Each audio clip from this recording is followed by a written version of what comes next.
nena rohoni Yesu, nena kwa upole, sema kwangu kwa pendo, uachwe upweke. Fungua moyo wangu, fungua moyo wangu, nisikie mara. Jaza roho na sifa, jaza roho na sifa, sifa zako Bwana. Kila siku unene, kila siku unene vile kwa upole, nong'oneza kwa pole, upole wa pendo. Daima utashinda, daima utashinda. Uhuru ni wako. Nisikie maneno, nisikie maneno, uachwe upweke. Piano iendelee. Kila mmoja afunga macho yako, mwambie Mungu, nisaidie nikalielewe neno lako. Takasa akili, mawazo yangu nikakuelewe. Amsha ndani yangu shauku ya kujua. Tamka hayo maneno ndani ya moyo wako. Muombe Bwana amshe hamu ya kujua neno.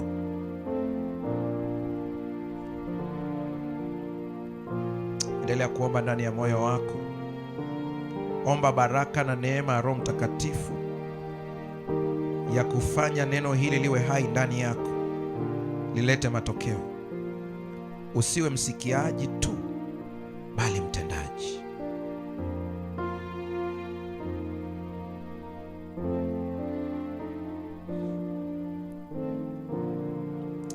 Baba yetu na Mungu wetu, ninakiri mbele ya watoto wako na mbele ya malaika watakatifu ya kuwa maneno haya ni ya kwako.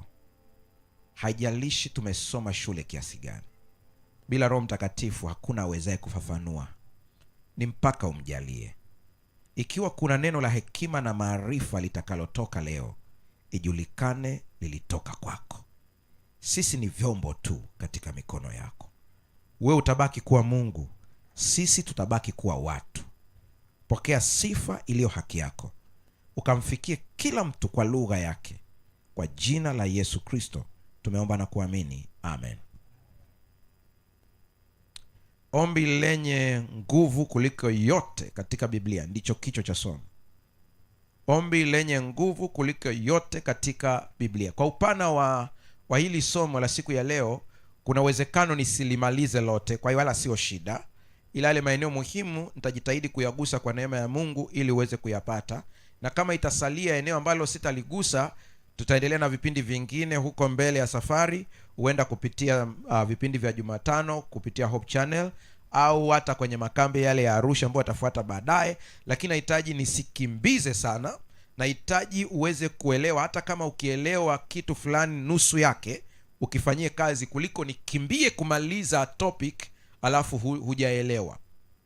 Kwa hiyo nikuombe kwamba usikilize kwa umakini, na kama kuna sehemu nitaongea ambayo hutaielewa, ninakuruhusu. Sema tu, mchungaji rudia, nitarudia hapo, maana lengo langu ni kwamba uweze kuelewa. Kuna maombi mengi katika Biblia, lakini hili ambalo tumelizoea tunakwenda kuliona katika mtazamo mwingine kabisa. Lina nguvu kuliko maombi unayoyafahamu wewe. Tunajua Hana aliomba na akapata mtoto. Yale yanaitwa maombi ya machozi. Ni maombi ya machozi. Katika aina za maombi, maombi ya Hana ni maombi ya machozi, ambayo moyo unaomba, mwili unajibu kwa kububujikwa na machozi, mdomo unacheza, lakini maneno hayasikiki. Ndio maana Eli alipokuja akamwambia, we mwanamke, utaacha lini ulevi? Naye akamwambia, hapana, sijalewa, ila nina mzigo ndani ya moyo wangu. Lakini kuna maombi ya Eliya. Maombi ya Eliya, aliomba moto ushuke. Haya tunaita ni maombi ya ushuhuda, ushahidi, kuthibitisha ya kwamba Mungu wa kweli ni yupi. Kuna wakati kwenye familia yako itakubidi uombe maombi ya ushuhuda kama ya Eliya, pale ambapo mpo katika kubishana yupi Mungu anayeweza kutenda. Wanakuambia nenda ukaabudu mizimu, lakini wewe unakataa. Inatakiwa uombe maombi ya ushuhuda, sio maombi ya wewe uweze kuinuliwa, sio nipate mtoto ili nao waweze kusema nina mtoto. Hoja sio kwamba uweze kupata mtoto tu, hoja ijulikane ni Mungu yupi anayemiliki. Haya maombi pia nayo yana target kumtambulisha Mungu kwa watu, lakini hayafikii hiki ambacho tunakwenda kuangalia siku ya leo. Yanaitwa maombi mengine tena, ni maombi ya Danieli. Danieli katika sura ile ya 9 fungu la 3 mpaka la 4, utasoma kwa muda wako, aliomba maombi ya hekima ili kuweza kujua, kufunuliwa. Aina hii ya maombi unaweza ukaomba ukiwa ni mfanyabiashara, ni mfanyakazi, injinia, mcha Mungu, kuna jambo daktari unahitaji Mungu akufunulie. Una mgonjwa ambao unakwenda kumtibu, kama wewe daktari, ugonjwa wake umeona kabisa ni mgumu, umempa dawa, mambo hayaendi. Wewe mcha Mungu unayemjua Mungu, haupaswi kuwa kama madaktari wengine. Unaomba ombi la hekima na maarifa kwa huyu Mungu anayejua biolojia ya mtu. Anaweza kukuelekeza dawa ambao hata ukifikiria, lakini ikaleta matokeo. Mungu atusaidie sana. Yesu aliomba maombi ya uchungu. Maombi ya uchungu. Maombi ya uchungu ni maombi ya aina gani? Ni aina ya maombi ambayo unapambana na kitu ambacho katika dhamira yako ya ndani unatamani kiondoke, lakini unahisi kana kwamba Mungu ana mpango mwingine katika hiyo barabara. Mshike mkono jirani yako, mwambie umeelewa au bado? Amesemaje? Bado. Nitakuonyesha wawili ambao waliomba maombi ya uchungu. Haya ni yale maombi ambayo kuna kitu kiko mbele, mzigo uko mbele, changamoto iko mbele, unasikia uchungu moyoni, unatamani kabisa iondoke, lakini ndani ya dhamira ya ndani, ule utu wa ndani, ni kana kwamba kuna sauti na kusemesha, mbona kama vile baba anataka upitie hii barabara, ila kiuhalisia huitaki. Kuna sababu Mungu anakuchagulia njia ambayo huitaki, lakini ameamua. Ndio haya maombi ambayo unamwambia ukweli ndani ya dhamira yako. Nakupa mfano kwa wanandoa. Uko na mwenzi ambaye huna sababu ya kibiblia ya kumwacha, haipo ya kibiblia kabisa. Vigezo vya Biblia vya talaka havipo, lakini anakupa uchungu, hupati amani, unapambana, unatamani kabisa amani ipatikane, lakini kila ukiomba kama vile yuko vile vile, unatamani uondoke. Yani katika uhalisia wa moyo wako unatamani kwenye ndoa uondoke, kinachokufunga ni neno. Tunaanza kuelewana hapo sasa. Neno linakufunga. Ukisema uondoke, Biblia inakwambia unaondokaje? Kigezo kiko wapi? Nimesema amuachaye isipokuwa kwa kosa la uasherati, huyo anazini. Inabidi ubaki pale pale. Mwisho inabidi uombe maombi ya uchungu. Unamwambia Mungu, ni hivi, natamani ufanye kitu, ila nakuona kana kwamba ufanye. Ukweli natamani ufanye. Mwisho unasema mapenzi yako yafanye nini? Yatimie. Aliyeomba stahili mwingine ni Paulo. Paulo anasema ninamwiba, mjumbe wa shetani amenipiga. Anasema kwa hili nimeomba mara 3. Mungu anasema neema yangu yatosha. Maombi ya uchungu maana yake ni kwamba kama Mungu umeamua niendelee katika hii ndoa, nipe neema ya kustahimili. Haleluya, haleluya. Hiyo ndio maana yake, nipe neema ya kustahimili. Lakini bado yafikii haya ambayo tunakwenda kujifunza leo. Yesu aliomba. Ni Marko pekee anaweka katika lugha ya Kiaramu baadhi ya sentence. Fungua kitabu cha Mathayo sura ile ya 6. Sura ya 6. Ngoja niangalie vizuri kile ambacho nakitafuta hapa. ni sura ya 6 ya Mathayo. Mathayo sura ya 6. Ukifika hapo sema amina. Kama hujafika sema nisubiri. Asante. Ya watu wa kusubiriwa wanapungua. Na mtukuza Mungu kwa hili. Sura ya 6 ya Mathayo, ukipata wasaa isome yote wewe mwenyewe. Uko umetulia tu. Isome sura ya 6, soma na sura ya 7. Vizuri kabisa. Inakuelekeza namna ya kuomba. Hebu kabla ya kuisoma andiko lolote, naomba mnitazame kidogo. Ukiona natoa mifano ya vita, jeshi, usielewe vibaya. Ni kati ya vitu ambavyo nilitokea kuvisoma sana na kuvipenda, ila Mungu amenileta huku katika vita ya kiroho. Mimi hata mpira jana sikuangalia kwa sababu sio sehemu yangu. Na mimi nashangaa, sielewi. Ndume zote uwanjani zinakimbiza kamoja tu kale mpira. Hata pointi zinavyohesabiwa wasielewa wanahesabuje point. Kuna mchezo ambao wanajua sana kwa sababu pointi zake, ila sitawatajia maana mnaweza mkanishusha mimbarani. Huo ndio najua kwa sababu pointi zake. Huo ukichezwa najua kabisa ile ni knockout. Kumbe nimesema bila kujua. Hivyo Paulo anasema, Paulo alikuwa mshabiki pia, sisemi ni halali sana, ila Paulo anasema hata sisi haturushi ngumi bure. Kuna mahali lazima utarget, upige vizuri. Sasa ukichukua bunduki ukamkabidhi mtu bunduki, jinsi atakavyoishika tu ile bunduki, yani anavyoishika tu inakwambia anajua kutumia bunduki au ajui. Utaangalia tu. Yani ukiona mtu jinsi anavyoshika bastola, ukaitoa tu ukamkabidhi tu hivi, jinsi anavyoshika ile bastola, unajua kabisa huyu hakuna anachoelewa hapa kabisa. Kabisa, hajui chochote. Sasa bunduki ambayo inaitwa shotgun, hiyo moja hiyo, ukimpa askari wa jeshi la wananchi wa Tanzania, ukampa bunduki hiyo mgambo, bunduki ni hii moja, lakini utamshangaa huyu wa jeshi la wananchi anajua kuitumia vizuri kuliko mgambo. Mzee Museveni walifikiri kwamba amezeeka, kumbe ni mwili, lakini ubongo bado uko vizuri. Akaonyesha jinsi alivyoichambua bunduki na kuisafisha vizuri kabisa, akarudisha, maana ana experience ya hicho kitu. Simu yako hiyo iliyopo mkononi mwako hapo, ukimpa mtu anayejua kutumia simu, yani hiyo smartphone, nikimpa mzee wangu au mama yangu kule kijijini, haina faida kama ikiwa kwa kijana ambaye anajua kuitumia vizuri. Tuko sawa sawa? Naongea hili ili likushtue na uamue kuamka kiroho.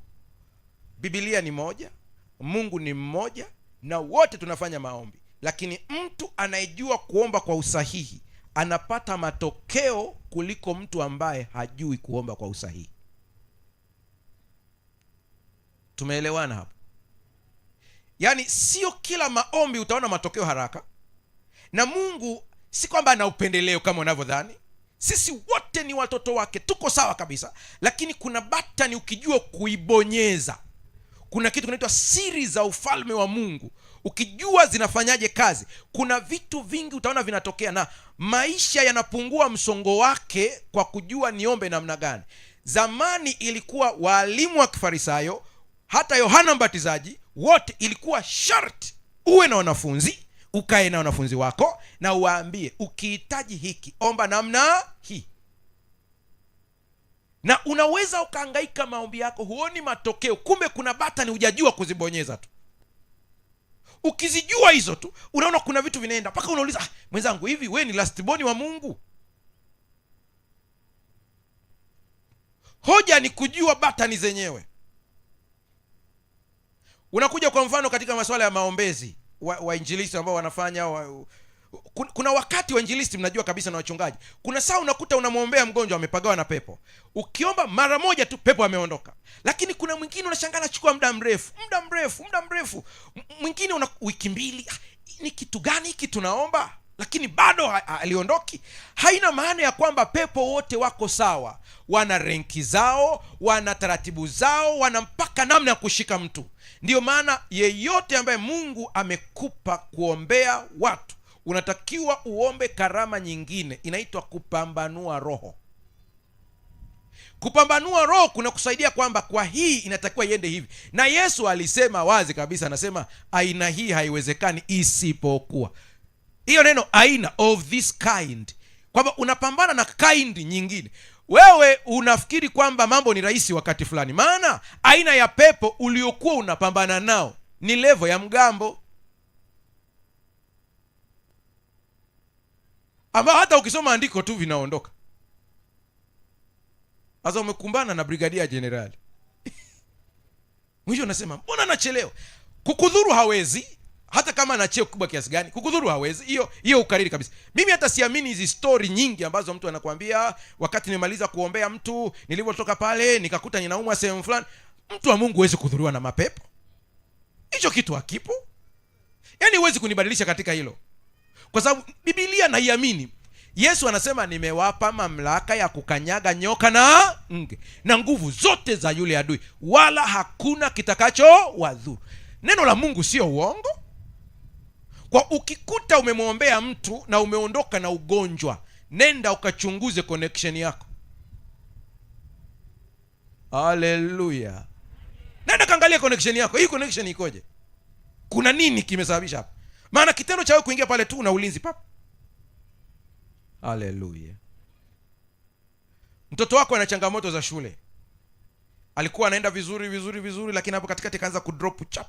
Ukitazama style unakuta hii ni shambulio la kiroho. Utalijuaje kwa mtoto wako? Unamuuliza. Ukiingia darasani inakuaje? Anakuambia mwalimu akifundisha mimi kule ubaoni sioni. Okay, weka akilini, hiyo si ya kawaida. Inakuaje tena? Sema mwingine anakuambia nikiingia darasani nashikwa na usingizi, mwalimu akimaliza ndipo naamka. Lazima uelewe ni shambulio la kiroho. Achana na yale maombi ya kusema baba naomba umsaidie mtoto wangu. Utaona matokeo. Na Mungu hahusiki, ujinga ni wa kwako. Hapo unaomba maombi gani? Unaomba maombi Yesu aliyosema, ami nawaambieni, yeyote atakayeuambia mlima huu ng'oka. Hajasema yeyote atakayeombea mlima ung'olewe. Usichanganye mafaili. Anakuambia pastor, nimeomba sana, mtoto yuko vile vile. Na kuuliza uliombaje? Nimemwambia Mungu aingilie kati. Aingilie kati mara ngapi? Mamlaka una. Ni sawa na umezaa mtoto, umemjengea nyumba, alafu anakupigia simu, baba njoo niwashie taa. Bonyeza batoni hapo, iko ukutani, bonyeza tu. Kwa hiyo nifanyeje? Mwite mtoto wako akae hapo. Wewe ni ukuhani wa kifalme. Haleluya. Mweke mikono mtoto. Mwambie, wewe roho mchafu unayesumbua elimu ya mtoto wangu, ninakuamuru kwa jina la Yesu Kristo umtoke. Hasa huwa tunaishia tu neno umtoke. Ataondoka, atakuja tena. Kuna sentensi ya pili, umtoke na usimuingie tena. Umefunga hilo neno. Sasa kuna saa unaweza kufanya hivyo na akafurukuta, akakutishia, yanapanda kabisa, nakwambia wewe utoboi. Na unasema ngoja nimpigie simu pastor. Ukipiga mteja unayempigia hapatikani kwa sasa. Lengo langu kubwa, nahitaji mchukue mamlaka mliopewa na Kristo Yesu, muitumie katika maisha ya kila siku. Unayo tayari? Vaa ujasiri. Na yaweza mambo yote katika yeye anitiaye nguvu. Amini, hilo inawezekana kabisa. Haleluya. Kwa hiyo Yesu aliwafundisha wanafunzi wake kuomba, na hili ombi tumelifahamu sana na tumelikariri. Hebu nione kama tunalifahamu wote. Baba yetu uliye mbinguni. 1 2 3 twende. Ndio.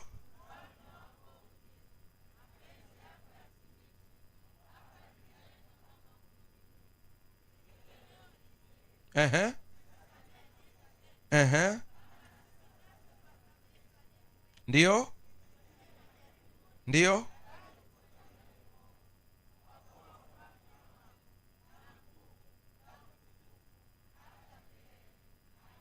Wale wa kule nyuma kabisa hata nilikuwa sisikii, sijui kama wamesema. Mara unashangaa baada ya kusema hivi sauti inatoka mbinguni, wote waliosema kwa nguvu watendewe mambo yao. Unaweza ukajikuta unasema turudie tena pastor, lakini nimeshatoka hiyo. Sasa sura ya 6 ya Mathayo ni mwongozo wa namna ya kuomba. Ndio maana akisema uisome wewe mwenyewe kwa umetulia. Nakupa vipointi vichache kidogo. Fungu la pili anasema, basi unapomsaidia maskini usijitangaze. Natumia Kiswahili cha kisasa. Wote mnaofuatilia nimekuwa nikisema hivi, usiende na kamera unapoenda kusaidia yatima. Anasema fungu la pili, usifanye kama wanafiki wafanyavyo katika masinagogi na njiani, ili watu wawasifu. Kweli nawaambieni, hao wamekwisha pata tuzo lao. Yaani ukatoa msaada kwa mtu na ukasifiwa na watu, tuzo yako umeshapata. Mungu hana haja ya kukupa. Unapoangalia fungu lile la 3 anasema, lakini wewe unapomsaidia maskini fanya hivyo kwamba hata mwandani wako asijue ufanyalo. Umeelewa hiyo neno hilo? Mkeo, mume. Na jana nimeongea hapa akasema kuna vitu Mungu atakuelekeza kufanya ambavyo haitakiwi hata mwandani wako afanya nini? Ajue. Kabisa. Sikia tena hii. Toa msaada wako kwa siri, na baba yako aonaye yaliyofichika atakutuza. Fungu la 7. Mnaposali msipayuke maneno kama watu wasiomjua Mungu. Wao udhani kwamba Mungu atawasikiliza ati kwa sababu ya maneno mengi. Stop hapo kidogo, kuna kitu cha msingi hapo. Hapa anaposema watu wasiomjua Mungu, mara nyingi tunadhani anaongea habari ya wapagani. Hili andiko lina maana mbili zaidi hapo. Yaani kuna mtu ambaye yuko humu ndani lakini hamjui Mungu, kwa hiyo hata maombi yake anavyoomba anaomba kana kwamba Mungu ni Mungu yule wa kipagani. Miungu ya zamani ya kipagani ambayo tumeiingiza kidogo kidogo dhana zake katika Ukristo, walizoea ya kwamba watu wanapojitesa wakiwa na maneno mengi ndipo wanasikilizwa. Maombi mengi tunayoomba mimbarani, sijasema yote, nimesema mangapi? Mengi tunayoomba mimbarani mbele ya watu ni maombi ambayo mara nyingi yamepangiliwa mpaka lugha. Wanakuambia bwana, leo kwenye ibada ya leo utaomba ombi la kwanza. Papo ile unawaza tu ombi la kwanza, watu wamejaa. Nipange Kiswahili. Nitaanza hivi, nitamalizia hivi, nitanukuu kwenye ombi andiko. Hamna kitu. Unapangilia. Njoo kwenye kufunga. Watu wanadhani Mungu anawasikia kwa sababu amefunga. Nikwambie, kufunga kwako hakusababishi Mungu akusikie. Mungu anakusikia siku zote. Kufunga kuna kusaidia wewe uweze kumsikia Mungu. Haleluya. Mnakumbuka wakati wa Bali wakajikatakata kabisa, wanajikatakata, watu wanajitesa kabisa, wanajitesa kweli kweli. Hapana. Sio hivyo. Ikiwa utamjua Mungu ni nani, utaomba na kuona matokeo ya haraka. Mungu tuliyemjenga kwenye akili zetu sio Mungu katika uhalisia wake. Ngoja niwachokoze kidogo kwenye Agano la Kale alafu tutakuja hapa. Hii usiandike, inatoka akilini. Najua mafungu mnayafahamu vizuri. Mnakumbuka wakati Musa ameenda mlimani kukutana na Mungu? Akamwambia lazima nikuone. Mungu akamwambia nitalitangaza jina langu. Nitatangaza, nikitangaza ndio utajua. Sema Mungu, Mungu mwingi wa si mwepesi wa. Hiyo ndiyo tabia. Lakini kuna mtu hapa anaogopa hata kuja mbele za Mungu, anasema najua nimemkosea, najua. Jana tumesoma hapa kwenye ile ombi la Suleiman, anasema watu wako hata kama wamekukosa, maana hakuna asiyefanya nini? Asiyekosa. Kumbe katika makosa yako yote Mungu anayajua, lakini anahitaji uje. Mnakumbuka zama hizo, wengi ambao mmekuwa katika mazingira ya Kiafrika yale halisi, ukisikia baba anakuambia njoo tuongee, kuna kitu kinakata hapa shwap. Kuna nini? Nimefanya nini? Ndio maana hata ukisikia tu baba yetu uliye mbinguni, tunawaza mzee yule. Sada. Hakuna mchezo. Kuna maombi tulizoea tunayaomba, si kukosoi. ila nasema tu uendelee kumwelewa Mungu. Unavyomwelewa utaendelea kubadilisha kidogo kidogo. Yale maombi kama vile tunapoomba tunasema hatustahili hata kulitaja jina lako. Hayo ni maombi ya Kiyahudi. Wayahudi ndio walikuwa wana hiyo dhana, na Yesu ndio amekuja kuikanusha. Wayahudi wanamjua Mungu kama Yahwe, ndio jina ambalo wanamfahamu. Walikatazwa kulitaja, na ilifikia hatua hata waandishi wanapoliandika, maana zamani walikuwa wana mashine za kuandikia vitabu, kwa inabidi mnawekwa waandishi wengi hapo, mmejaa kama 20-30. Mmoja anasoma Torati hapa kama imla, kwa hiyo anaposoma kule mnaandika. Kwa hiyo mkifika sehemu ya hilo jina, huyu ambaye huku anasoma haruhusi kulitaja, anatakiwa aseme neno Adonai. Akisema Adonai, mnajua amelifikia jina lenyewe, ila nyie mnaoandika ndio mna shughuli ifuatayo. Mnajua amesema Adonai lakini anamaanisha Yahwe, kwa inabidi uandike herufi Y. Ukiandika ile herufi Y, kalamu iliyotumika inatakiwa itupwe. Nguo ulizovaa lazima zibadilishwe. Kwa ukiandika tu Y pap, unatupa kalamu, unaenda kubadilisha nguo, unaoga, unavaa mpya, unapendeza na kalamu mpya, unarudi unaandika H, maana yenyewe ilikuwa haina zile tunaita consonant au vowel. Ilikuwa haina hiyo a e i o u, kwa hiyo inabidi uandike H. Ukiandika H, kalamu unatupa, nguo unabadilisha, unarudi tena, unakuja unaandika W. Kwa hiyo mara utaoga na kubadilisha nguo mara hizo. Alafu kama ni kwenye ibada, mkiisoma mbele ya watu, ukisema tu hilo jina Adonai, watu wote wanajua kabisa unamaanisha nini. Kwa hiyo inabidi watu wote wasujudu. Hatustahili hata kulitaja jina lako. Wananyanyuka. Wakristo tukaichukua bila kuidilute, tukaibeba kama ilivyo. Kama ilivyo tukaichukua. Sasa wanafunzi wa Yesu wakambana Yesu. Sasa kwa nini wanambana Yesu?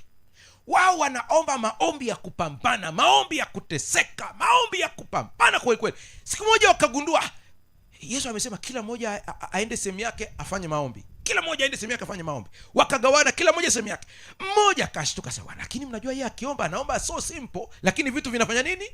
Vinatokea. Naomba tu kawaida. Sema tufundishe kuomba. Sasa bali ninyi mnaposali, salini hivi: Baba yetu. Haleluya. Baba yetu. Baba yetu. Hajakuambia kwamba sio mfalme, anasema lakini kabla ya kuwa mfalme ni baba. Ni baba. Nimetoa huu mfano na kurudia sana wa kijana wangu ambaye wakati niko pale Tegeta pale ananiita kwenda kula chakula. Niko na wageni wamepanga foleni hapo. Kajamaa kakaja kaenda tu straight. Wakakazuia, "Wewe mtoto, hujui tumepanga foleni kuingia huko ndani?" Akamtazama tu yule mtu akafanya hivi, akaingia ndani. Kuja niko na mtu tunaongea. Mtu amekaa hapa, mimi nimekaa hapa kwenye meza, yeye akaja kule nilipo direct, akanigusa tu. Na mimi nikashuka kumsikiliza. Nikamwambia, "Unasemaje, Junior?" Asema, "Chakula kimeiva, unaitwa nyumbani ukale." Kwa wakati anatoka nje wale wanaanza, "Wewe mtoto." Sasa mwisho tu akawajibu akamwambia, "Huyu hapo ndani ni baba." Hapo akaondoka. Yaani kwenu ni pastor. Kwa hiyo nyie mtaingia kwa wazo la mchungaji, na kwa sababu ni mchungaji na watu ni wengi, wote wanamhitaji, mnaingia kwa foleni. Ila mimi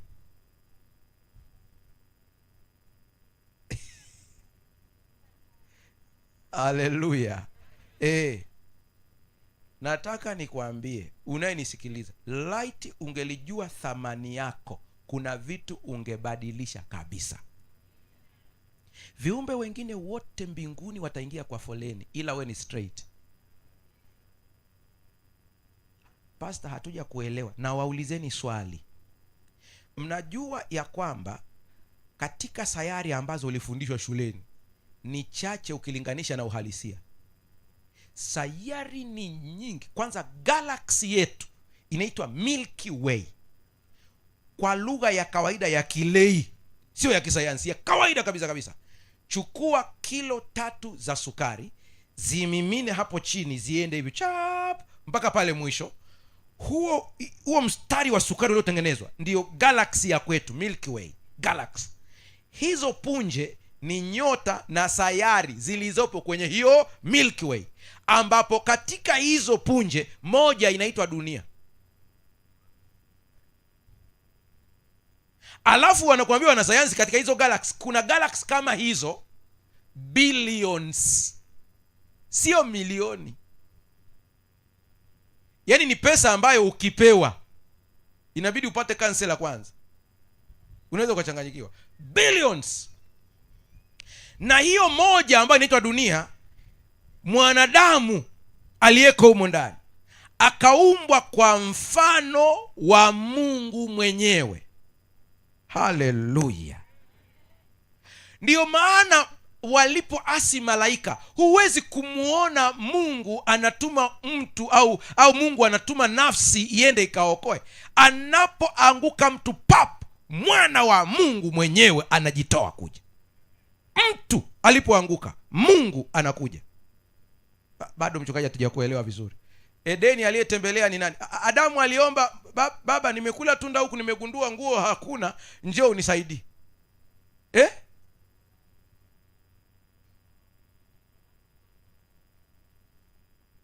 Unafahamu gloves?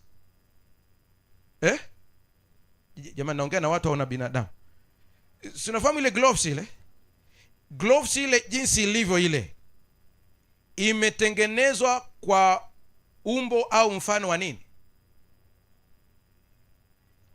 Mfano wa nini? Kiganja. Tuko sawa sawa? Inafanana kabisa na nini? Je, gloves ikiwa hapo chini, imetolewa iko hapo chini, ina kazi yoyote? Ili iweze kuwa na kazi, tunatakiwa tufanye kitu gani? Uvae. Na ukivaa unaingiza gloves kulingana na vidole vile upangiliwa pale. Tuko sawa sawa? Ili mwanadamu aweze kufanya kazi ya kutimiza makusudi yake, lazima awe na Mungu ndani yake. Kwa kuwa umeumbwa kwa mfano wa nani? Wa Mungu. Lakini huwezi kufanya kazi bila Mungu ndani yako. Kwa inabidi Mungu aingie ndani yako kwanza. Na Mungu anasema wewe ni zaidi ya kiumbe wa kawaida. Wewe ni mtoto wangu mimi mwenyewe. Wakati mwingine Mungu anatuokoa kwenye changamoto, sio kwa sababu sisi ni watakatifu. Mungu analinda picha yake. Haleluya. Nawaambieni, niliwahi kununua picha kwa watu wanaopiga picha kwenye mikutano. Si kwamba niliipenda, ila ilitoka vibaya. Na jamaa ameweka hapo anauza.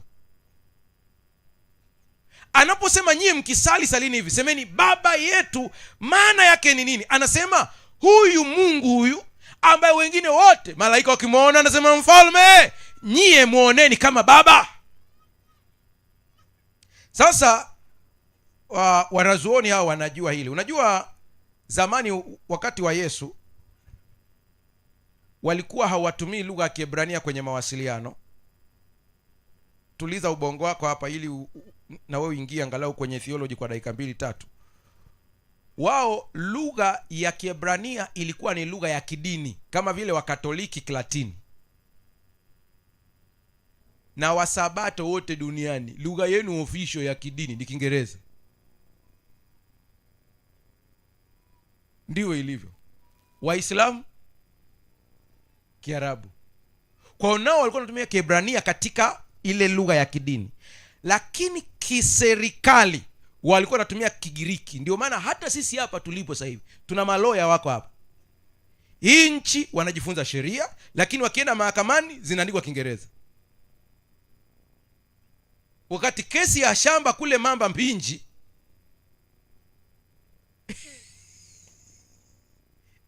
ile ikija kuandikwa kesi rasmi inaandikwa nini? Kiingereza. Lakini waliogombana ni Wapare kule. Sasa wao walikuwa na lugha yao ya Kiaramu. Lugha ya Kiaramu ilikuwa lugha ambayo walikuwa wanaongea kawaida. Hata Yesu alivyokuwa anaongea, alikuwa anaongea lugha ya Kiaramu. Kama vile Tanzania tuseme Kiswahili. Ndio ilikuwa lugha wanaongea nayo barabarani. Kigiriki ilikuwa wanaandika katika madokumenti ya kisheria, madokumenti ya kiserikali, kitu. Lakini Kiaramu ilikuwa ni lugha ya kawaida ya mtaani. Sasa unaposikia Yesu anasema Baba yetu, neno ambalo linatumika hapo ni tofauti na maneno mengine ulioyazoea kabisa.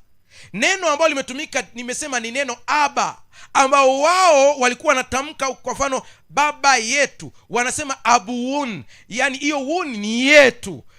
Baba hiyo ni Aba. Ukiona Yesu anatamka neno Aba, kwingine kote waandishi hawajalitumia kwamba alisema Aba, isipokuwa Marko peke yake anasema wakati yupo Getsemani alilia akisema Aba, Aba, Aba.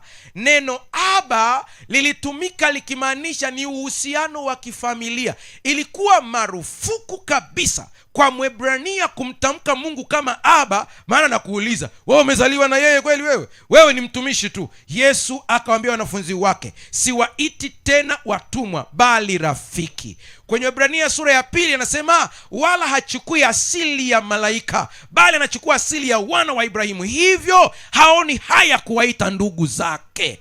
Ina maana kama Yesu ni mwana wa Mungu na mimi pia ni mwana wa Mungu kupitia Yesu Kristo. Hiyo hali tuliipoteza. Mtume Paulo kwa kuelewa uzito huu anasema jinsi alivyo sasa ndivyo tulivyo. Siwezi kusahau hili nikifundisha. Mama mmoja ni staili yake, sikumfundisha, ni staili yake, aliamua kwenda mbele za Mungu. Alikuwa na shida ya saratani ya utumbo mpana, amehangaika sana. Mimi amenitumia tu ushuhuda. Anasema, pastor, nilikusikia ukifundisha ukaeleza nguvu ya mahusiano kati ya sisi na Mungu. Anasema siku moja niliingia ndani nikashika tumbo, anasema nikamwambia Yesu, hili andiko hili, ulivyo ndivyo tulivyo. Na mimi nakuuliza Yesu, una kansa ya utumbo? Hizi imani usiige, lakini na yeye aliongozwa hivyo.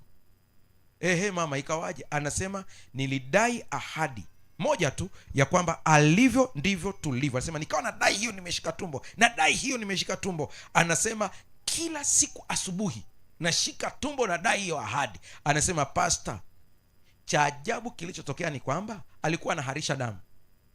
Anasema ikaanza kukata taratibu taratibu, ikakata. Hata hivyo ninapunguza tu, historia yake ni pana sana, maana hata ile haja yake kubwa ilikuwa inatolewa kwa msaada. Anasema kadri siku zinaenda damu ikaanza kupungua, ikapungua. Anasema mwisho naenda kucheki kila kitu kimeisha kabisa. Anasema madaktari walishangaa. Mpaka siku hizi nashawishika kufanya kitu kimoja, na nyinyi mniombe. Nashawishika kutengeneza kitabu ambacho kinaeleza shuhuda tu. Huenda tukajifunza kitu ndani yake. Haleluya, haleluya. Najaribu kukumbuka vizuri, lakini ni kama miezi, inaweza kuwa 6 kama iliyopita, ikiwa nitakuwa sijasahau. Nilikuwa napita barabarani nikakuta watu wanajiandaa kumchoma mwizi. Yule kijana analia pale, ameiba kuku. Uone akili zilivyoharibika, Yaani kuku na uhai wa mtu, wapi na wapi? Basi na mimi nikapaki pembeni pale naangalia ile tukio. Kumbe kuna mmoja ambaye Mungu amemgusa, amekimbiza bodaboda haraka sana, akaenda kuwaita polisi. Lakini mpaka polisi wanakuja, yule jamaa amepigwa vibaya sana. Yaani unasema hivi hakuna namna kabisa. Na mimi kuna kitu kanisemesha ndani, mimi ni roho wa Mungu. Akaniambia hivi, na wewe unaangalia huko hapa, unaangalia mtu anapigwa, wameenda kuleta tairi kwa ajili ya kumchoma, anahangaika hapo, umepaki gari unaangalia. Akauliza Mungu, nifanye nini? Nikashuka pale kwenye gari straight, nikaenda pale. Kufika kumbe idadi kubwa ya watu wananifahamu. Nilikuwa sina habari. Ili nimeshuka tu, pastor. Nikamwambia basi acheni. Mmoja ndiye aliibuka pale akamwambia hakuna, lazima tumalizie. Kwani wewe nani? Mmoja akamwambia ni mchungaji Mbaga huyu. Sawa. Nikaenda pale, wakati ule jamaa mawe yamezunguka, damu inamtoka kibinadamu. Nilikuwa na riski, kwa sababu kwanza ina maana nikimshika huwezi kujua afya yake. Namba 2, akifa, unaona ilivyo hatari, Lakini madamu ameacha kumpiga, nikaenda pale nikamwambia niangalie. Anaongea kwa shida, lakini ananiangalia maana damu imeshavuja, ananitazama. Nikamwambia unanisikia vizuri? Anasema ndio, nakusikia. Nikamwambia umempokea Yesu kuwa Bwana na Mwokozi wa maisha yako? Anasema hapana. Nikamwambia sikiliza, sisi wote unavyotuona hapa tumezaliwa na Adamu. Adamu alipokosea, sisi wote tumeandikiwa kifo, lakini Yesu alikuja ili kila anayemwamini asipotee, awe na uzima wa milele. Ukimpokea Yesu Kristo, dhambi zako zote zinafutwa. Haijalishi uliibia watu wangapi, ulifanya nini, zote zinafutwa. Sasa hivi hapa unahesabiwa katika ufalme wa Mungu. Akaniuliza swali moja, nifanyeje basi nimpokee? Nikaambia, ongea maneno haya baada yangu. Sema, Bwana Yesu. Anaongea kwa shida, Bwana Yesu, nisamehe dhambi zangu, nisamehe dhambi zangu. Nikubali kuanzia leo, nikubali kuanzia leo. Ninaamini wewe ni mwokozi wangu, naamini wewe ni mwokozi wangu. Kuanzia sasa andika jina langu, andika jina langu kwenye kitabu cha uzima. Alipomaliza sentensi ya mwisho, hawezi kuongea tena, nguvu zimeisha. Lakini namshukuru Mungu, wakati niko pale pembeni, watu wote wananishangaa, kama huyu jamaa anafanya kitu gani hapa? Wanasema ni mchungaji. Ndipo polisi wanaingia. Polisi wanakuja pale, wakawatawanya wale watu ukifanya makosa ndio utajua polisi wapo. Kabla hujafanya unafikiri hawapo. Wakawatawanya ndani ya dakika chache pale. Kuna wengine walikamatwa pale pale. Sasa wakati wanakuja, wameniona niko pale, nimesogea karibu na yeye. Mungu anavyo connect vitu vyake vya ajabu. Polisi wawili wananifahamu, wanakuja, pastor. Nikamwambia nilikuwa namkatisha shauri ampokee Yesu. Mmeweza kuongea? Nikamwambia tumeshaweza kuongea. Wakamshika pale na vifaa vyao wakabeba. Nilikuja kufuatilia baadaye, yule kijana alifia wakati wanampeleka hospitali. Lakini piga picha, hata kama umeibiwa kuku, uhai wa mtu na kuku. Kwa nini Yesu anatumia neno baba yetu kwetu, daddy, aba? Anasema hivi, sisi wote tuliokaa hapa ni ndugu. Haleluya! Sio baba yangu, ni baba yetu. Kama kuna nchi ambayo tuendelee kumshukuru Mungu, ni nchi ya Tanzania, kwa kuondoa ubaguzi wa kikabila. Tumshukuru Mungu, maana sisi wote tunaonana kwamba ni ndugu. Unakuja hapa Same, unasikia yule pale ni Mchaga amejenga pale, yule pale ni Msukuma amejenga pale, yule pale wote wako sehemu moja. Sisi wote ni ndugu. Acha habari tu ya utaifa wa Tanzania, tulivyo ndugu kama ndugu moja. Lakini njoo katika Kristo Yesu, popote napomuona mtu kando ya Utanzania, nikimuona mtu yeyote ambaye amempokea Kristo, huyo ni ndugu yangu. Kama sitamuona katika vazi la Kristo, hata kama ni Muislamu, ni binadamu mwenzangu. Ninawasihi kwa neema ya Yesu, tuonane kama ndugu moja. Ukimtazama mwenzako, huyu ni ndugu yangu, huyu ni ndugu yangu. Baba yetu uliye mbinguni. Anaposema baba yetu yuko mbinguni, anamaanisha hivi, yuko juu ya yote. Hakuna ambaye anaweza kabisa kumsogelea huyo. Mimi nina uhusiano na yeye. Mtoto wa Mungu uliyeko hapa, naomba Roho Mtakatifu akusaidie kuelewa hiki ambacho nakwenda kusema. Ukitaka ujue Mungu anakuchukuliaje, muangalie mwana mpotevu. Sisi wote hapa, siingilii. Mimi ni mchungaji wa kanisa la Sabato nayeongea hapa mbele. Siingilii kanuni ya kanisa, ni utaratibu wetu tumejiwekea. Na ukijiunga na hili kanisa, wewe chagua. Kama huna mpango wa kufuata kanuni, usijiunge. Ni simple kabisa. Lakini nataka nikwambie, kuna watu tumewafuta ushirika kwenye makanisa yetu, lakini wana ushirika mbinguni. Kabisa kabisa kabisa. Hapa tulifuta kabisa kabisa kabisa, lakini mbinguni anatambuliwa kabisa. Na kuna watu hapa wameandikwa kwenye vitabu vyetu, mbinguni jina likitajwa wanauliza wamesema wapi huyo? Sasa Same. Kwamba Same tuna mtu anaingia mbinguni mwenye hili jina, sema maeneo gani? Kavambu. Hajulikani. Mnakumbuka wakati wanafunzi wamekuja wanambia Yesu, tazama pepo wanatutii kwa jina lako. Yesu akamwambia, hiyo kitu kidogo sana. Msifurahie kwa sababu pepo wanawatii. Cha msingi cha kushangilia, majina yameandikwa. Hiyo ndio hoja ya msingi. Kwa nini Yesu nasema hivi? Nasema hivi kwa sababu shetani nilimuona akianguka kutoka mbinguni kama umeme. Maana yake ni kwamba vita wakati inatokea mbinguni, nyie hamkuwepo. Tulipambana. Kipigo nilichompa, spidi aliyotoka nayo ni zaidi ya ndege. ni kama radi, akakimbilia huku. Kwa hiyo mkiona mnanitaja anakimbia, sio nyie, ananielewa. Kwa hiyo sio ukafurukuja useme nina nguvu za kiroho, nina nguvu za kiroho kweli, nikisema tu mapepo yanaondoka. Hakuna, anajua.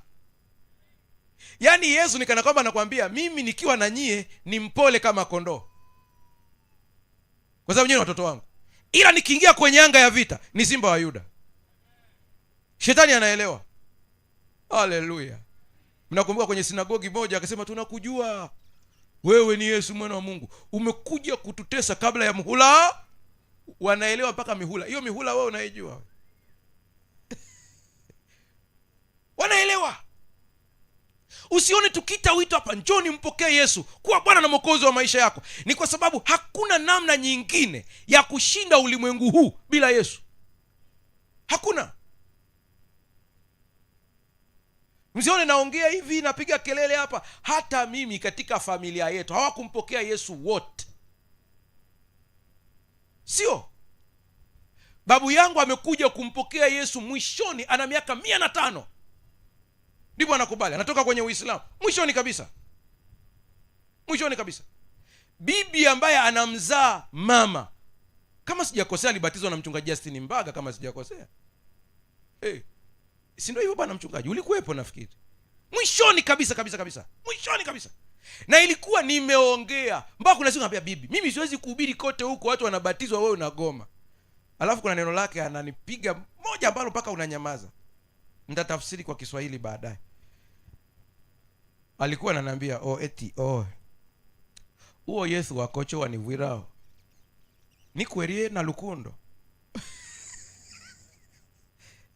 nimtiye iki lukundo lubaha huvo ene nishiga ekiza.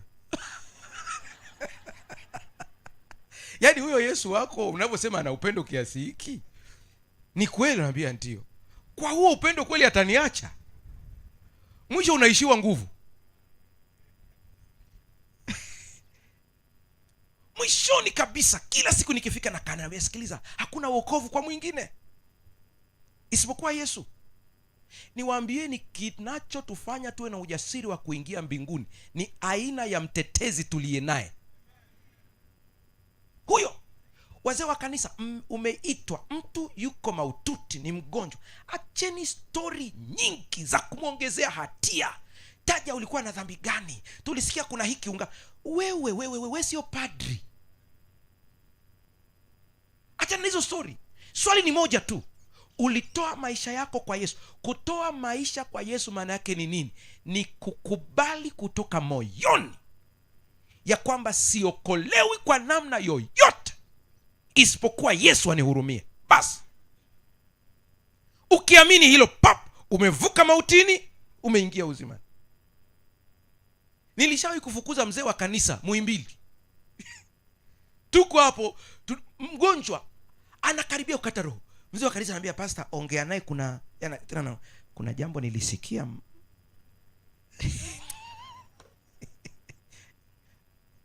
Ukristo wake. Nikamwambia, bwana, kitendo cha huyu mtu kuhitaji mchungaji yatosha. Mke naye akaingia. Pastor amekiri yote. Hivyo unajua tuna favor kubwa mbele za Mungu. Tuongeeni ukweli. Ndugu zangu tulioko hapa, wakati unapotubu unakumbuka dhambi zote? Niwaambieni, kama sio neema hakuna anayetoboa hata mmoja hapa. Kama sio neema. Unatubu na unasahau zingine. Shetani anakuchapa, alafu Yesu anakutetea. Haleluya. Mwisho nikaona wala nichanganya. Nikamwambia, mama, subiri hapo takupa taarifa. Nimuona mzee wangu naye ananichanganya. Nikamwambia, mzee, sasa baba, kuna maombi maalum nataka kuyafanya hapa. Nenda. Naye kaondoka. Tukabaki na yule mzee. Mzee watu walikuwa na hatia ya dhambi zake, anakaribia kufa, ana listi ya mzigo. Alivyoanza kutaja papo, nikamwambia, mzee, sikiliza, siko hapa kusikiliza dhambi zako, maana hutakumbuka zote. Niko hapa kukuambia jambo moja tu, kupitia Kristo Yesu unaokolewa. Ukikiri sasa hivi tu hapa ya kwamba dhambi zangu ni nyingi, ila kwa Yesu, na wimbo tunaimba, dhambi zangu ni nyingi, ni kama nini? Lakini damu yake Yesu yatosha. Kwani umeahidi zinapokuwa nyekundu zitakuwa nyeupe kuliko theluji. Unajua yule mzee alikata roho nikiwa nimemshika mkono, tuko wawili. Experience yangu ya kwanza ya mtu kukata roho nikiwa namtazama.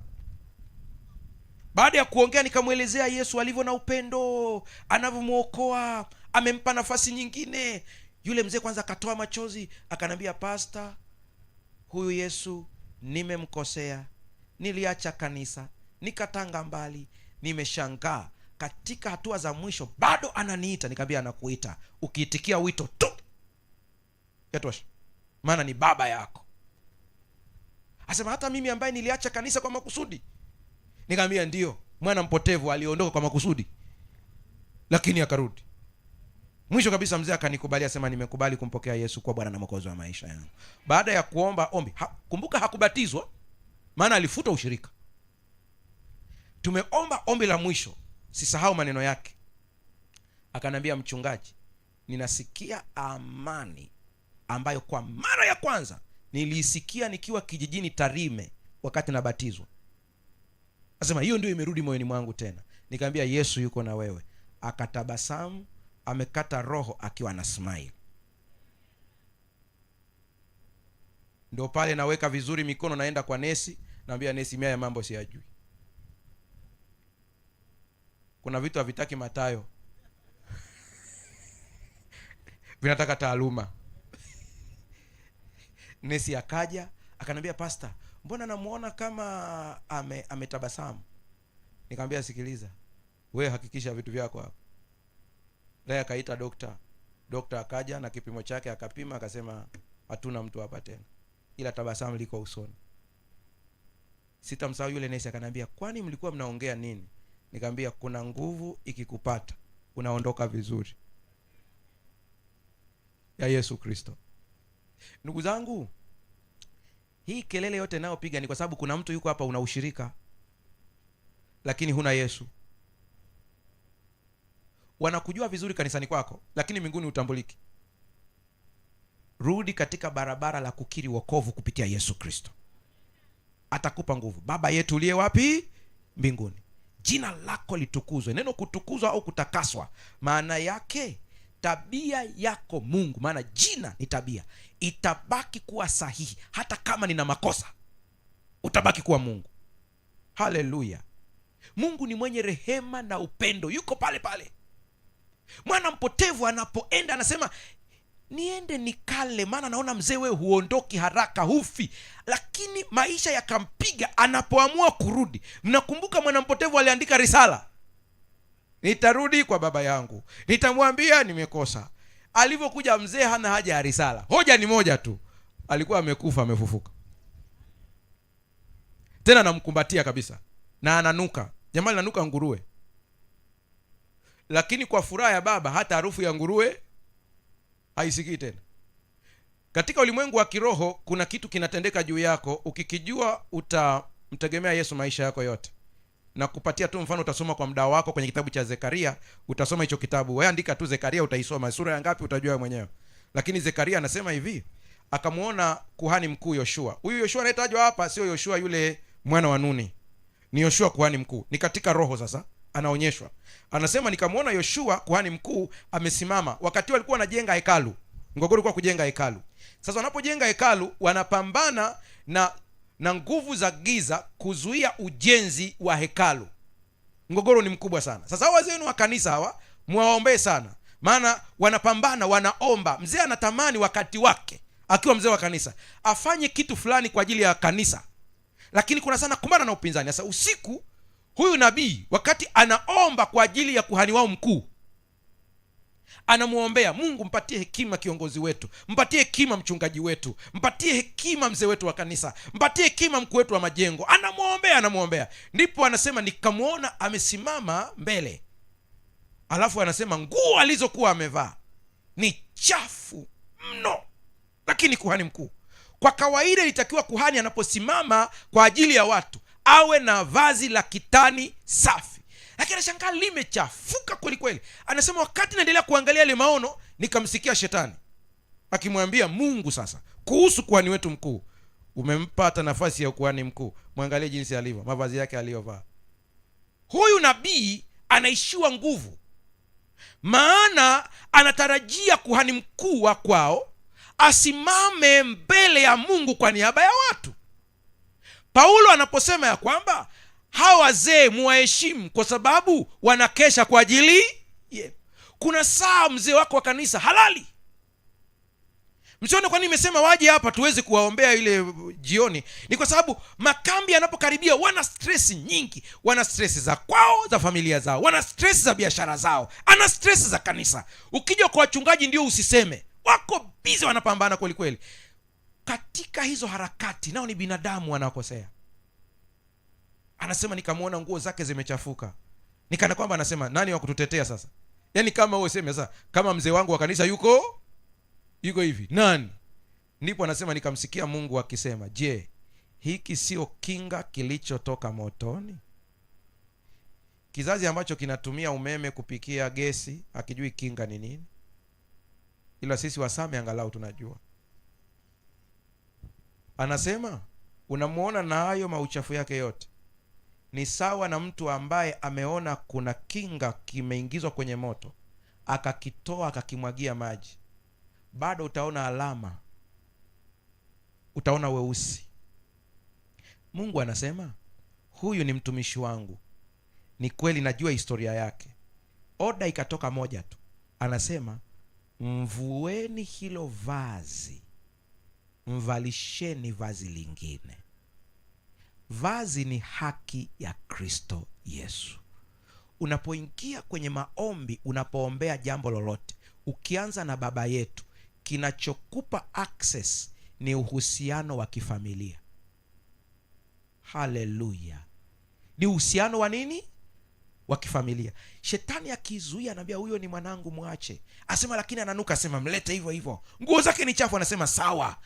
Nataka nikuambie, unaposimama kwenye maombi, huwezi kusikiwa ukiwa na matendo yako machafu, isipokuwa uvalishwe vazi la haki ya Kristo Yesu. Maana yake ni nini haki ya Kristo Yesu? Sikiliza kwa dakika hizi 2-3 uweze kuelewa, ili uwe na ujasiri wa kwenda mbele za Mungu. Haki ya Kristo maana yake ni nini? Hapa nina box linaitwa account ya matendo mema. Hili box limejaa, lakini account ina jina, imeandikwa Yesu Kristo. Hapa na box lingine limeandikwa matendo mema, limeandikwa David Mbaga. Hili box wakilichungulia, ukiangalia kule chini kabisa, maana ni kubwa, ni pana, ukitazama unakutana na vikaratasi vingapi? 3. Kuna box lingine limeandikwa matendo mabaya David Mbaga. Ukienda kulichungulia limejaa. Tunaanza kuelewana hapa? Mwisho unatakiwa utumie matendo haya mema ili ununue uponyaji, maana unaumwa. Maandiko yanasema mkisikiliza sauti na kuitii, sitatia magonjwa ambayo niliwatia wa Misri. Ila ukienda kununua pale, uko hapa unaumwa, unasema nahitaji leo Mungu aniponye. Lakini ili uweze kupata uponyaji, inabidi uchukue kwenye akaunti yako ya matendo mema. Ukija kuangalia uponyaji kule, unataka uwe na matendo mema 7,000. Ukija kuangalia kwenye akaunti yako una mangapi? 3. Kwa unachungulia, unasema basi ngoja niendelee na maisha yangu tu. Ndipo unanongonezwa na malaika, anakuambia kaka yako mkubwa unamfahamu? Sema simjui. Anaitwa Yesu. Akaunti yake imejaa mpaka yanamwagika, nenda kaongee naye. Haleluya! Ile unatembea tu, ukitembea ukifika pale, Yesu anakuona, kwambia njoo. Naongea lugha ya sasa. Sasa dogo njoo. Ukisogea, vipi, una shida gani? Sema naumwa mgongo na nahisi ili shambulio hili sio la kawaida, ila nimeenda kwenye uponyaji. Pale ulipoweka uponyaji, kila nikijaribu kuingia kuna mtu anatangulia. Haleluya! Kila nikijaribu kuna mtu anatangulia. Anatanguliaje? Kwa sababu nimepooza, siwezi kukimbia. Akaunti yangu ya matendo hakuna chochote. Hivi ulisahau mimi nilipigwa kwa ajili yako? Mimi nina akaunti imejaa. Anakuambia njoo. Chungulia hapo kwenye akaunti. Ukiangalia box la matendo mema ya Yesu, pamoja tu na urefu wake limeenda chini, yamejaa. Anakwambia kule kwenye uponyaji wamekwambia inahitajika ngapi? Unaambia unataka kama 7,000 matendo mema 7,000 hivi. Anakwambia chukua 20 kabisa. Nenda. Unachukua 20,000, unaenda kwenye akaunti ya uponyaji, unaweka pale 7,000. Unabaki na ngapi? Ngapi? 13. Anakuambia hii nenda ukamalizie na mambo yako mengine madogo madogo. Unapopokea uponyaji hapa, si wa mwili, ni wa roho kwanza. Namba 2, mwili unapokea. Namba 3, baraka zinamiminika. Maana akaunti ya Yesu imejaa. Haki ya Kristo maana yake navuliwa vazi la matendo yangu yasiyofaa, navalishwa vazi la matendo mazuri ya Yesu Kristo. Baba yetu uliye mbinguni, jina lako litukuzwe. Utabaki kuwa Mungu mwenye haki siku zote. Ufalme wako uje. Maana yake ni kwamba kila tendo ambalo natakiwa kutenda duniani, target hiyo ufalme wa Mungu. Mchungaji, sijakuelewa. Relax kidogo hapo, ubongo uwe smart hapa, kiroho uweze kupokea hili. Ni hivi, biashara ya kwako ulionayo sio ya kwako, ni kwa ajili ya kujenga ufalme wa Mungu. Wakati mwingine unapokuta biashara haiendi, mambo hayaendi, unarudishwa nyuma, umeomba imeshindikana, tumia sentensi moja tu ukiwa kwenye biashara yako: ufalme wako uje. Simple. Maana yake ni nini ufalme wako uje? Utawala wa kimungu kwenye biashara yako. Haleluya. Sikiliza, na kuna saa utaomba hivyo na bado hasara itaingia, usije ukarudi nyuma. Kuna wakati Mungu anaachilia vyote vyenye connection mbaya viondoke ili akuletee vipya vyenye connection ya mbinguni. Kwa unaomba ufalme wako uje, bado kuku wanakufa bandani. Ufalme wako uje, bado vifaranga wanakufa. Acha kusema Mungu unisikii. Mwambie Mungu, ninakushukuru maana vifaranga wote ambao umeona kwamba hawafai wanaondoka, unaniletea wapya. Kuna wakati itakugharimu ili uingie katika barabara ya kimungu, maana umeomba ufalme wako uje. Kuna saa itakulazimu wakati mwingine Mungu atakuondoa kwenye eneo la biashara ulilopo, anaenda kukupandikiza eneo lingine. Huo sio woga, ni maelekezo ya kimungu. Anamwambia Abraham, toka wewe katika nchi yako. Kuna saa eneo ulipo halina uwepo wa kimungu. Mtazame jirani yako, mwambie umeielewa hiyo.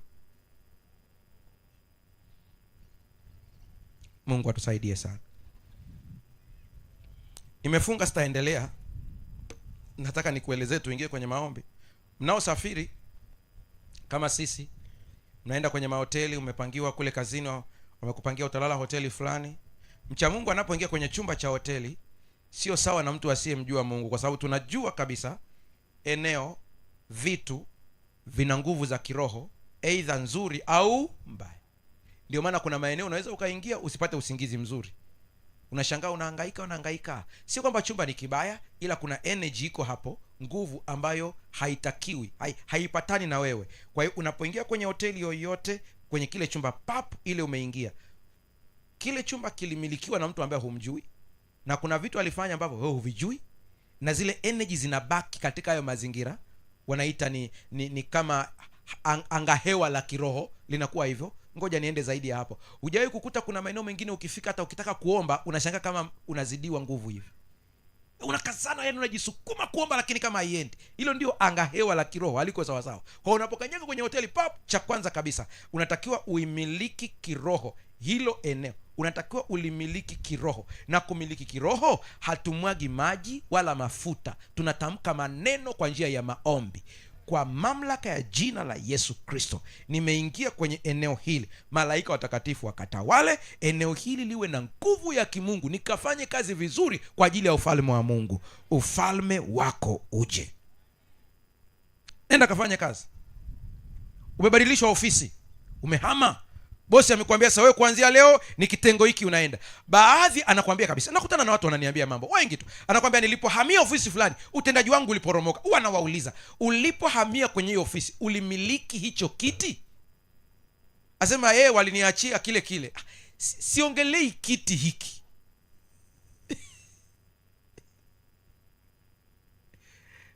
Siongelei hiki. Naongelea zaidi ya hapo. Mchungaji unamaanisha nini? Sikiliza kidogo.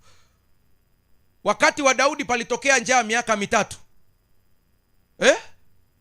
Wakati wa Daudi njaa miaka mingapi? 3. Inawezekana wenda na miezi kadhaa, sina kumbukumbu nzuri kwa sababu wachungaji wapo wanaweza wakanisaidia. Biblia inasema Daudi akamuuliza Mungu. Mungu akamwambia, ni kwa sababu ya Sauli. Sauli ameshakufa, unanichapa nini kwa sababu ya Sauli? Tatizo sio wewe, tatizo ni kiti, nafasi. Alitenda yeye, lakini umekuja kurithi hiyo nafasi, lazima uchapwe. Mungu akusaidie uweze kuelewa. Usiparamie ofisi na vyeo. Kuna nguvu ya kiroho isiyofanya nini? Isiyoonekana. Iko hapo. Maana kila utawala lazima utumikie ufalme fulani. Haleluya. Hata hivi tulivyo sasa hivi hapa, mtu yeyote mwenye akili timamu ya kiroho, huwezi kumaliza siku bila kuombea taifa Tanzania kwa hali iliyopo. Tunataka ufalme wa Mungu uje. Mungu atawale. Sisi hatuna upande wowote. Mungu ndiye mfalme wetu. Yeye atawale. Basi. Kwa hiyo nifanyeje mchungaji? Ukiingia kwenye nafasi yoyote, umebadilishwa position yoyote, hujui aliyeondoka alikuwaje. Kuna makosa yanafanywa na kiti kilichokaa pale, yani utawala uliokuwepo. Daudi hakujua hili mpaka alipomuuliza Mungu, mbona njaa ni kubwa? Akaambiwa kuna kitu alifanya Sauli. Alifanyaje? Kuna watu waliwaua, ambao kuna mkataba ulifanywa na Yoshua. Watu wa Mungu, tuko sawa hapa? Mkataba ulifanywa na nani? Na Yoshua. Aliyekuja kuvunja ni nani? Sauli anavunja, anaondoka. Daudi anakuja kupigwa. Kwa hiyo huo ndio mgogoro, ndio kinakutafuna hiki hapa. Sasa nifanyeje baba? Anasema wewe shughuli, nimeshakwambia tatizo liko wapi. Kuna watu wengine utakuwa na changamoto kwenye maisha, inajirudia. Wakati mwingine acha kupambana na changamoto kwanza, rudi muulize Mungu chanzo ni nini. Mungu anapokuonyesha chanzo, tafuta hekima. Daudi na kumpenda kwangu kote, hapa alifanya vizuri, lakini akachemka kwenye mwongozo. Badala kumwambia Mungu, kwa hiyo nifanyeje? Daudi alivyosikia tu ameambiwa kwamba kuna watu waliwaua. Mnakumbuka kuna watu ndio wa Gibeon. Asema hao ndio Sauli aliwaua na mlikubaliana hakuna kuwaua. Mwisho Daudi baada ya kumuuliza Mungu nifanyeje, akawaita wa Gibeon, akamwambia njoo. Wa Gibeon njoo. Nao wakashtuka, jamaa natuita kuna nini? Asema aliyetoka kwenye kiti hiki kabla mimi sijaja aliua ndugu zenu, akavunja mkataba. Tumepigwa na laana. Tufanyeje ili muweze kubariki mkutano wa Mungu?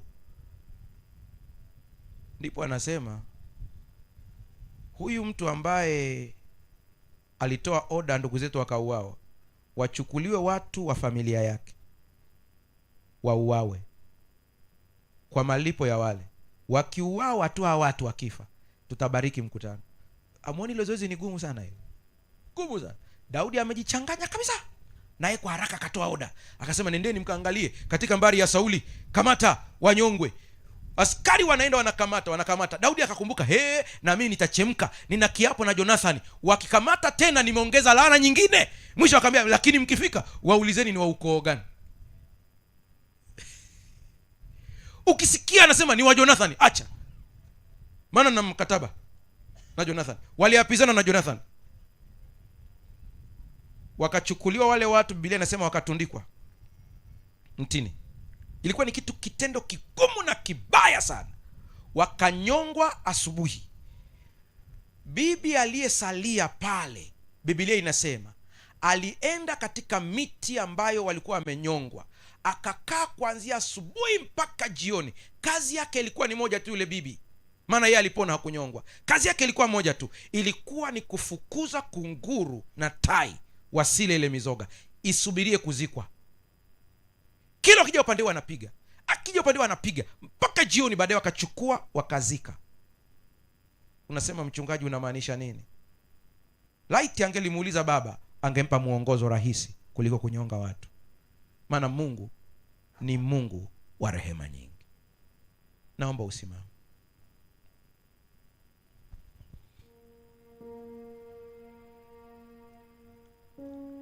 Baba yetu Uliye mbinguni maana yake ni baba kabisa. Sisi ni uzao wake. Muone kama baba kuanzia leo. Ufalme wake uje katika biashara yako. Ufalme wake uje katika maisha yako. Kuna wakati unapitia changamoto ya urahibu, matendo ambayo unashindwa kuyaacha, umepambana nayo sana. Ufalme wako uje, ataleta ufalme wake. Wakati umesimama namna hii, napenda kutoa miito miwili. Wito wa kwanza, wale wote ambao wanakwenda kubatizwa, naomba waje hapa mbele. Wale wote ambao wanakwenda kubatizwa, waje hapa mbele. Wachungaji watawashika mikono. Nina ombi maalum kwa ajili yenu. Wale wote ambao wanakwenda kubatizwa, njoni hapa mbele. Wachungaji watawashika mikono.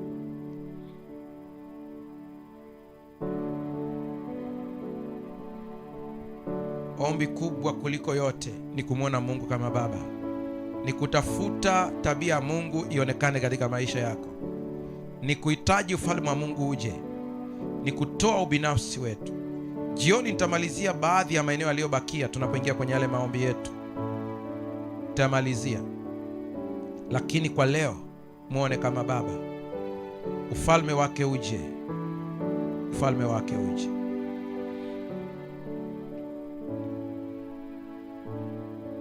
Endelea kutembea, endelea kutembea wote.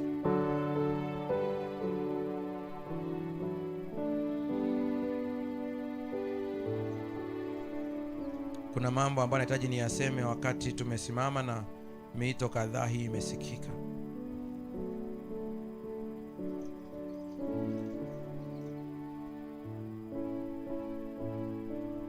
Mungu awabariki sana, Mungu awabariki sana. Mnaweza mkaendelea kusogea tena. Yes, sogea hivi tena. Roho wa Mungu anapokugusa kuja kwa ajili ya ubatizo, njoo. Njoo. Tembea. Bwana wabariki sana, Bwana wabariki sana. Njoo tu, njoo kwa kadri Mungu anavyokugusa. Njoo kwa ajili ya ubatizo, njoo kwa ajili ya ubatizo. Njoo kwa ajili ya ubatizo, njoo. Endelea kutembea. Endelea kutembea. Kuna mtu huko Roho Mtakatifu anamgusa kwa ajili ya ubatizo, tembea uje. Usishauriane na mtu. Amua mwenyewe, njoo. Tembea. Tembea. Tembea. Tembea. Mungu awabariki sana. Mungu awabariki sana. Mungu awabariki sana. Wakati piano inatulia sasa, naomba mnisikilize hapa.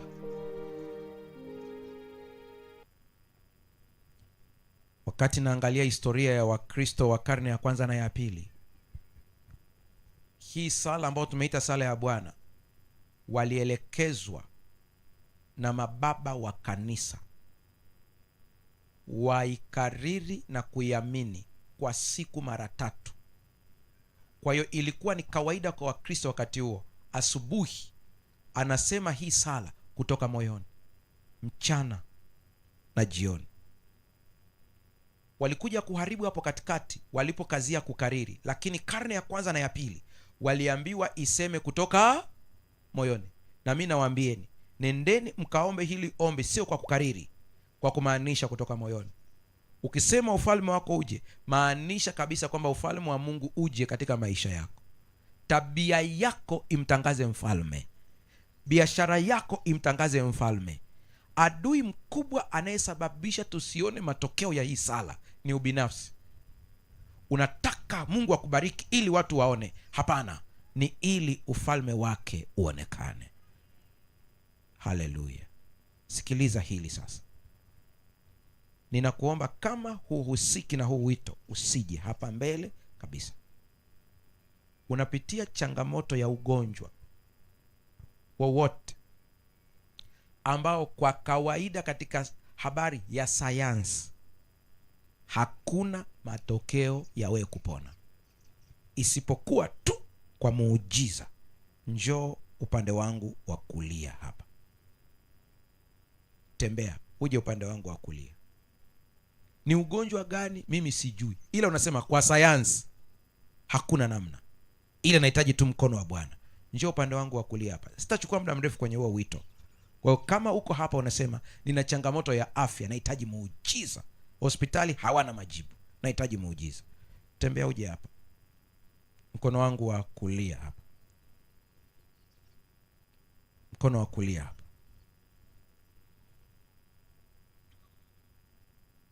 Ni nini? Mimi sina haja ya kujua, wewe tembea tu, tembea tu.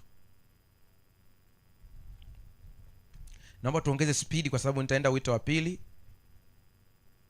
kwa kadri Mungu atakavyoongoza. Tembea tu. Wale wanaofuatilia kwa njia ya mtandao, kwa imani pia na wewe unasogea kwa imani kule. Mungu akikutendea, usiache kushuhudia habari njema za Mungu. Usiache. Maana hakuna awezaye kuponya kama yeye.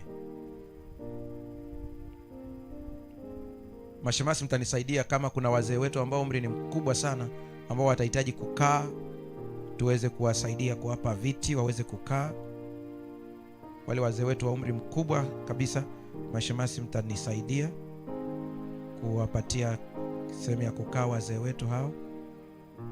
Kuna mzee anakuja hapo, yeye atakuja kukaa na wengineo, na muongeze kiti kingine. Katika umri mkubwa kama huu, tunahitaji wazee wetu wapate baraka ya Musa. Baraka ya Musa isiyo na mateso katika uzee. Mungu aweza kufanya hilo. Asante sana. Mungu awabariki sana. Mungu awabariki sana. Mungu awabariki sana. Mwisho, wakati wanakuja mwisho, ili kundi lingine mtakuja mkono wangu wa kushoto. Pesa unapata kabisa, lakini ukizipata tu, kuna vitu vinajitokeza hapo mpaka zinapukutika, zinaisha kabisa. Mpaka unajiuliza hivi ni nini? Kama ni magonjwa sijui nini, mpaka zinaisha. Hufanyi kitu cha maendeleo kabisa. Njoo mkono wangu wa kushoto. Endapo huko baki huko, hakuna shida, Mungu anaona. Lakini hili kundi, njoo mkono wangu wa kushoto. Njoo haraka tu hapo. Sio kwamba upati pesa, unapata.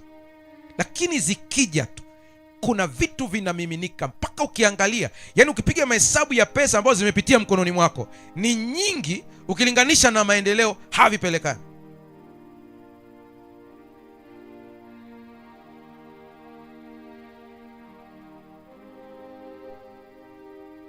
Fanya haraka kwa sababu tunafika hitimisho.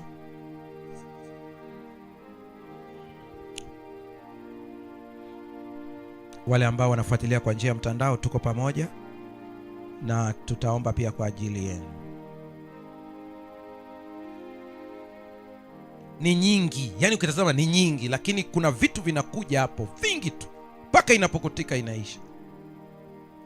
Katika wenye dhambi ndimi mkuu wao, ila Yesu akaja, kwa dhambi alikufa,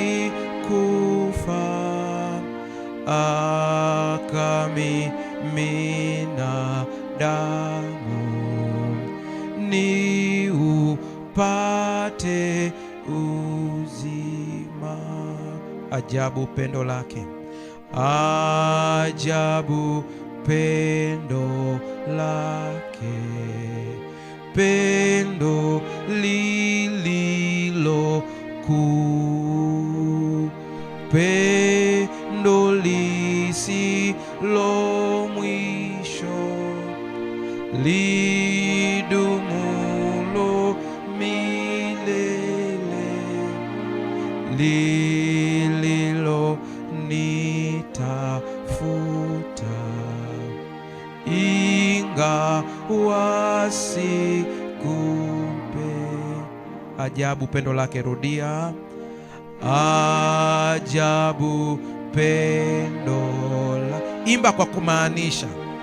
Pendo lililo kuu, pendo lisilo lidumulo milele, lidumulo milele, lililo nitafuta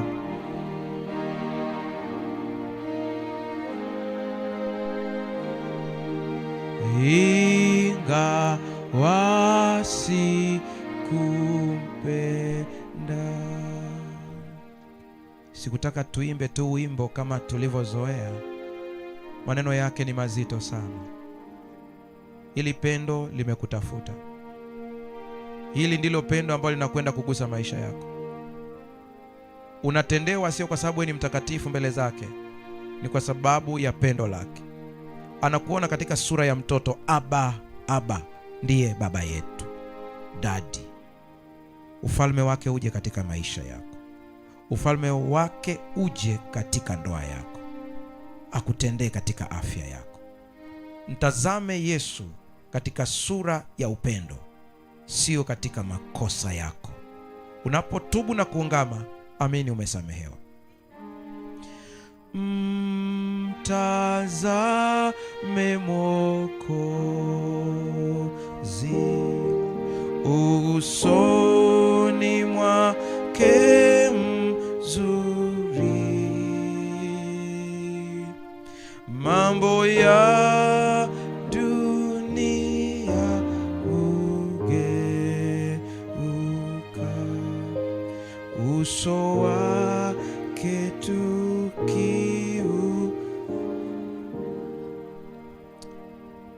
Baba yetu, Aba, asante sana, maana umekubali kutuita watoto wako. Mtume Yohana akasema, kwa maana jinsi hii Mungu aliupenda ulimwengu hata kamtoa mwanae pekee, ili kila amwaminie asipotee, bali awe na uzima wa milele.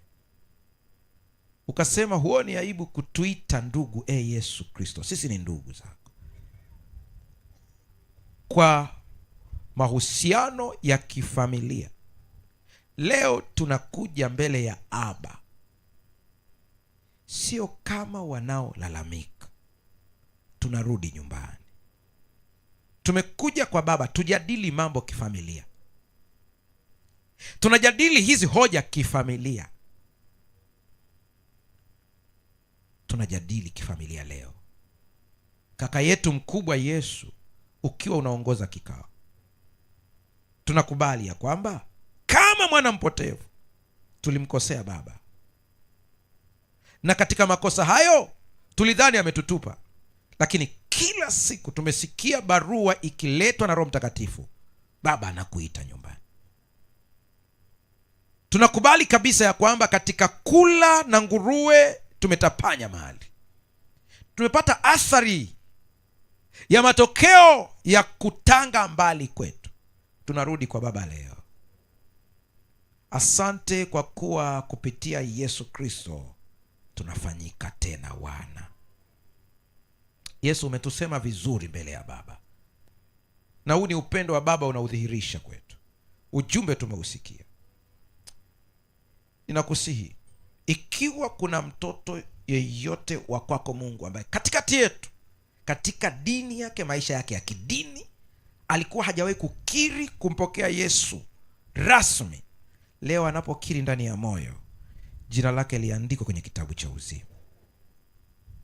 Jambo la pili, kuna magonjwa hapa tunayaleta msalabani. Tunapoleta msalabani ni kwa sababu mijeledi iliyoingia mwilini mwako ni kwa uponyaji wa magonjwa yetu. Kwa kupigwa kwako tumepona. Katika watu waliokuja hapa kuna umri wote, wamekuja wadogo, wamekuja wakubwa. Tumekuja kwako maana kwako kuna maji ya uzima. Wengine wanakuja kulia kwa ajili ya pressure, wengine wanalia kwa sababu ya kisukari, wengine wanalia kwa sababu ya magonjwa yaliyo katika damu. Mifumo yote imeharibika. Nani wa kutusaidia kama sio wewe? Madaktari wameshasema wengine wataishi na magonjwa haya siku zote, ila ninakusihi, kama ulivyomtendea Musa, tutendee na sisi.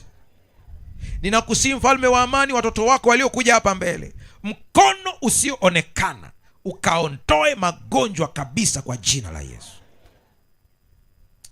Baba, kuna ahadi tena nadai kwako leo kwa niaba ya mkutano wote na watu wanaosikiliza. Si wewe uliyesema mtabarikiwa mashambani, mtabarikiwa na mjini, litabarikiwa kapu lako, kitabarikiwa chombo cha kukanda unga. Lakini tazama, tumekuja, vikija vinapukutika, mifuko imetoboka, magonjwa yanachukua, kila kitu kimepukutika kabisa. Tunajua wewe sio mbaya, ila sisi kuna mahali tulikosea.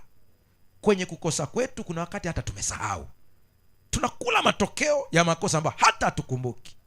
Mungu tunasema wewe ni mwema, huna shida kabisa, shida ni sisi.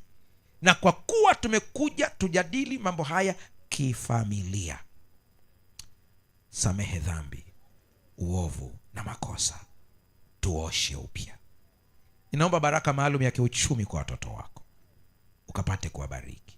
Ikiwa kuna mikosi shetani amewaletea ili tu watese, damu ya Yesu inatosha.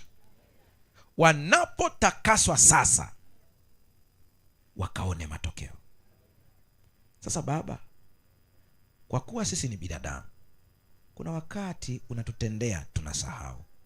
Tufundishe kukutukuza tukiona matokeo. Tunajaribiwa kujisifia wenyewe, tusaidie turudishe utukufu kwako, kwa kuwa ibada ya sifa ni ibada yenye harufu nzuri. Naomba kwa ajili ya wote wanaoangalia kwa njia ya television, lakini kwa namna ya pekee nimeona wanafunzi wengi wamejitoa kwa ajili ya ubatizo. Wabariki, bariki wote wanaobatizwa leo. Ninakusihi kwa neema yako, ulitutendea jana miujiza, tutendee na leo tena.